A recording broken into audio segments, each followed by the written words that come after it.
Real মাদ্রিদে খেলা Brazilian তারকা Rodrigo, Endrick তাদেরকে নিয়ে প্রশ্ন উঠেছে যে তাদের কেরিয়ার কি আসলেই হুমকির মুখে পড়তে যাচ্ছে। তারা কি এখান থেকেই শেষ হয়ে যাবে, যেখানে তাদের জন্য অপেক্ষা করেছিল উজ্জ্বল ভবিষ্যৎ।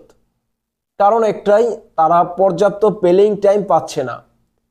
ইউরোপের সব থেকে বড় ক্লাবদের মধ্যে অন্যতম ক্লাব রিয়াল মাদ্রিদ।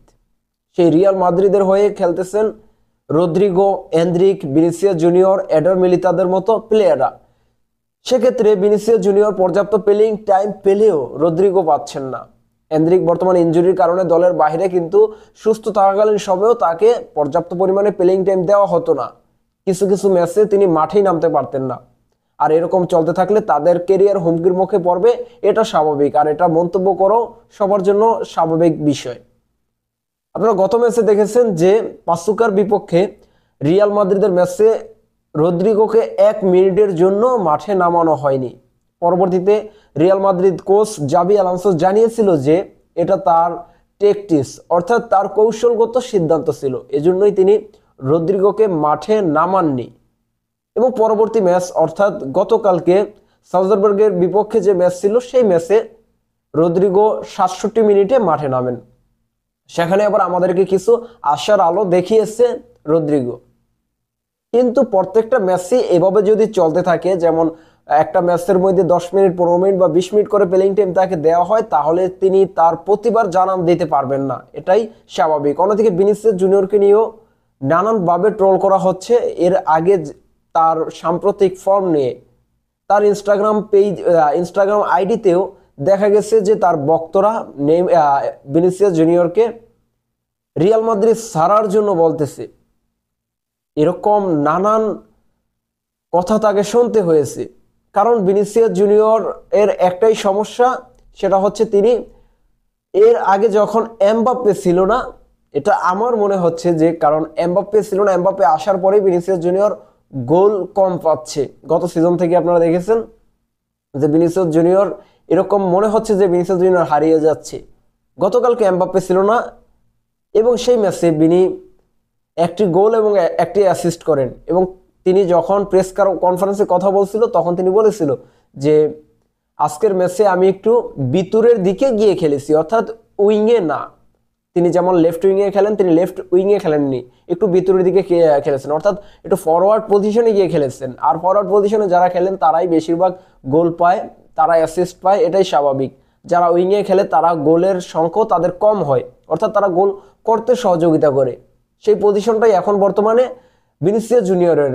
আর এই কারণেই তিনি গোল পাচ্ছেন না বা অ্যাসিস্ট পাচ্ছেন না, এই কারণে তাকে সমালোচনা সহ্য করতে হয়েছে। আর সেই সমালোচনার জবাব তিনি গত ম্যাচে কিন্তু দিয়েছেন, অর্থাৎ এই আজকে রাতে সালজবার্গের বিপক্ষে যে ম্যাচ ছিল, সেখানে একটি গোল এবং একটি অ্যাসিস্ট করেন এবং ম্যান অফ দ্য ম্যাচ হয়েছে ভিনিসিয়াস জুনিয়র।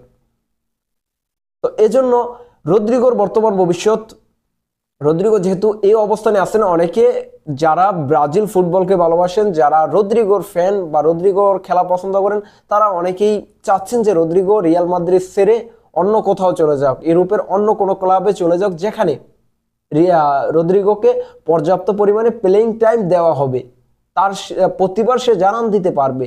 যেমনটা হয়েছিল হুলিয়ান আলভারেজের ক্ষেত্রে। আপনারা নিশ্চয়ই দেখেছেন যে তিনি যখন ম্যান সিটিতে ছিল বা ম্যানচেস্টার সিটিতে যখন ছিল হুলিয়ান আলভারেজ, তখন তাকে বেঞ্চ প্লেয়ার হিসেবে গণ্য করা হতো। অর্থাৎ ম্যাচের 80 মিনিট, 85 মিনিট, 75 মিনিট এই সময়ে প্রতি ম্যাচেই হুলিয়ান আলভারেজ মাঠে নামতো, কিন্তু মাঝে মাঝে গোল করতো।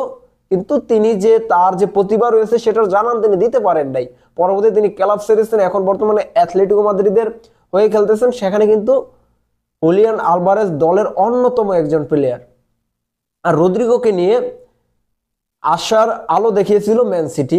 তারা এর আগে শোনা যাচ্ছিল যে ম্যান সিটিতে যোগ দিবেন রদ্রিগো, কিন্তু তারা পরবর্তীতে জানিয়েছে তাকে নিয়ে তাদের কোনো ভাবনা নেই, অর্থাৎ তাকে নিয়ে তারা ভাবছে না। এর মানে তিনি ম্যান সিটিতে যাচ্ছেন না। এবং অন্যান্য কিছু ক্লাব তাকে নিয়ে আগ্রহ দেখিয়েছে। তো সেটা হয়তোবা ক্লাব বিশ্বকাপের পরে নতুন গ্রীষ্মের যে ট্রান্সফার উইন্ডোতে সেখানে দেখা যাবে যে রদ্রিগো কি রিয়াল মাদ্রিদ ছেড়ে অন্য কোথাও যাবে নাকি রিয়াল মাদ্রিদে থেকে যাবে। আর অন্যদিকে Real Madrid coach Xabi Alonso Rodrygo সম্পর্কে বলেছেন যে রদ্রিগো দলের অন্যতম একজন প্লেয়ার হিসেবে তাকে উল্লেখিত করেছেন। আর অন্যদিকে এন্দ্রিক, যাকে নিয়ে বেশি আলোচনা হচ্ছে, কারণ এত তরুণ বয়সে তিনি যদি এই বয়সে হারিয়ে যায় তাহলে এটা ব্রাজিলের জন্য খুব খারাপ সংবাদ হবে।